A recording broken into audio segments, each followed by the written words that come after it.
2 दिवसीय दौरे पर झारखंड पहुंचे हैं केंद्रीय कोयला मंत्री जी किशन रेड्डी ने रांची के रेडिसन ब्लू होटल में प्रेस वार्ता को संबोधित किया है। मंत्री जी किशन रेड्डी ने कहा कि पीएम मोदी के नेतृत्व में देश हर तरफ आत्मनिर्भर बन रहा है। साथ ही उन्होंने कहा है कि देश की एनर्जी सिक्योरिटी, देश की अर्थव्यवस्था दुनिया में तीसरे स्थान पर लाने के लिए हमारे कोल मिनिस्ट्री और माइनिंग मिनिस्ट्री प्रयास कर रही है। कोल मिनिस्ट्री पहले काफी बदनाम था, लेकिन 2015 के बाद सभी ट्रांसपेरेंसी के साथ कोल ब्लॉक का आवंटन किया जा रहा है।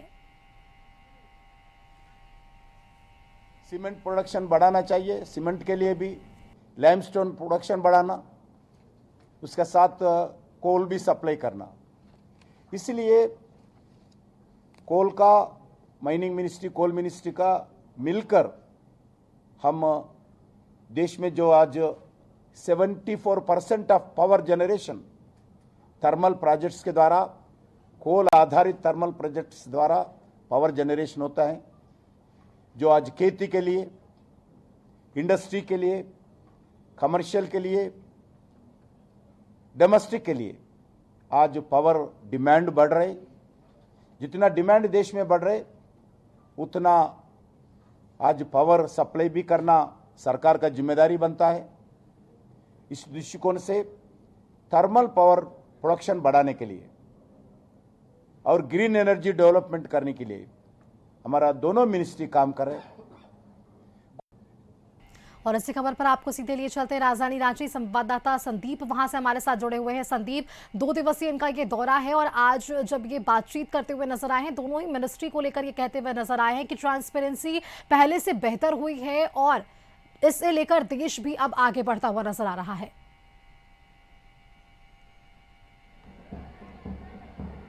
आज यदि केंद्रीय कोल मंत्री की बात करें तो वे अपने 2 दिवसीय दौरे पर झारखंड पहुंचे थे कल देर शाम, और आज उन्होंने मीडिया से बात करते हुए जरूर कोल मंत्रालय के अंतर्गत जो भी काम हो रहे हैं उसकी जानकारी जरूर साझा की है। और उनका कहना है कि जब से प्रधानमंत्री नरेंद्र मोदी ने कार्यभार देश का संभाला है, तब से एक तरह से देखा जाए तो कोल मंत्रालय में जो पारदर्शिता है वह झलक रही है, क्योंकि 2015 से पहले कहीं ना कहीं काफी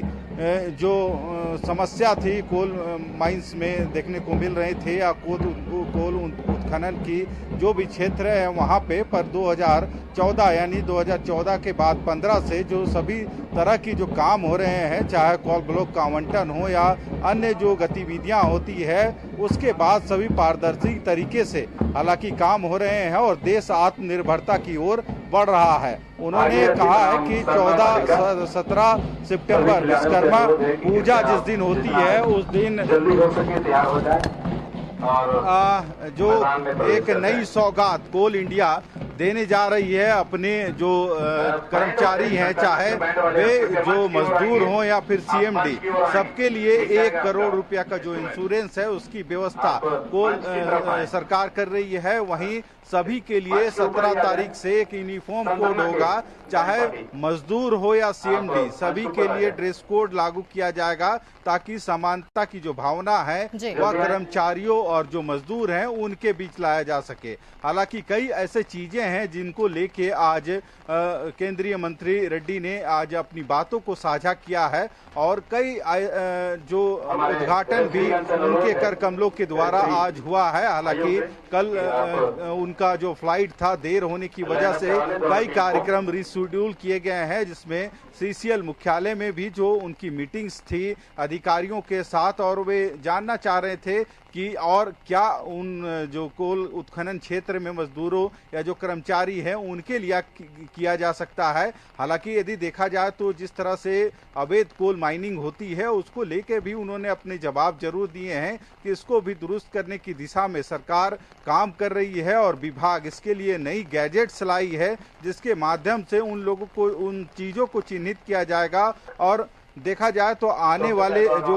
कई ऐसे घटनाएं हैं जिसमें कई लोगों की जानें चली जाती हैं अवैध उत्खनन के दरमियान, तो उन चीजों को रोकने की जो पहल है वह विभाग की तरफ से की जा रही है, ताकि लोगों की जान बचाई जा सके। हालांकि आज भी कई ऐसे उनके कार्यक्रम हैं जिसमें वे शिरकत करेंगे। जी बिल्कुल संदीप, आप हमारे साथ बने रहिएगा। इस खबर पर तमाम जानकारियां आपने हमारे दर्शकों के साथ की साझा की है। अगली खबर पर भी आपसे अपडेट्स लेंगे। तो ये 2 दिवसीय दौरा है केंद्रीय कोयला मंत्री का, और आज उनकी बातचीत से किस तरह से कोयला के खदान में और कोयला से राजस्व की प्राप्ति हो सकती है, केंद्र सरकार किस तरह से इसके साथ आगे बढ़ रहा है, इन तमाम पहलुओं पर उन्होंने बातचीत की है। आगे बढ़ेंगे तो